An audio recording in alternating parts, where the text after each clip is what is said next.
Räägin nüüd uuest pudelist, mis on täpselt sama tehnoloogiaga kui vanem pudel, ehk siis see membraan on sama, aktiveerimine on sama, aga ta on disain on kompaktsem, kuskil 2-3 senti lühem on see pudel.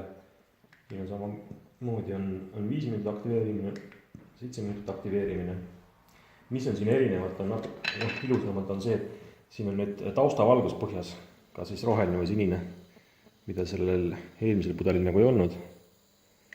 Paneme sinist ka veel natukene, aga ta värvi ei muuda, aga vähemalt on nagu pimedasse vesi ka siin näha.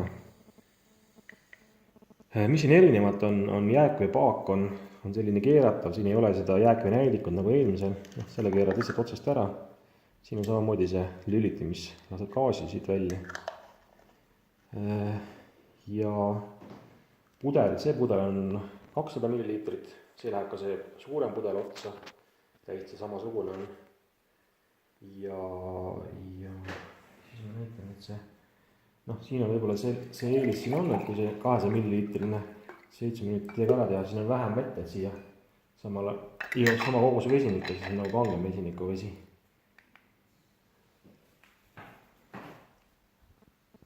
Aga ilmselt mitte väga palju. Päris hästi mõlitab.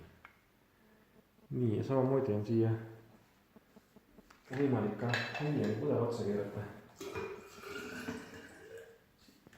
Siin on küll nüüd see asi, et siin seda keeret nagu vahetada ei saa, et see on siin kinni. Et läheb ainult Heviani pudel otsa. Ja iseenesest sellest täiesti piisab, et saab sellega reisil olles Heviani pudeleid aktiveerida. Niimoodi. Ja laadija on täpselt samamoodi. Tuleb nüüd ainult ülevalt lahti võtta.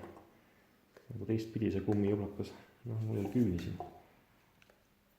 Nii, on näha ilusti.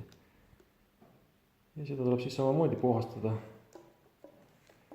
siidruhappega. Ja siin juhend kaasast veel. Et siin on see asi, et siidrunahapet kaasas nagu ei ole, sest transpordifirma ei luba seda lennukisse. Et seda on ka hästi palju küsitud, et lihtsalt ütlen praegu välja seda. Hinded on täpselt sama ja ega muud nagu ei olegi. Et kellele meeldib selline väike variant ja võib-olla taustavalgus on ilusam, siis võite ühendust võtta.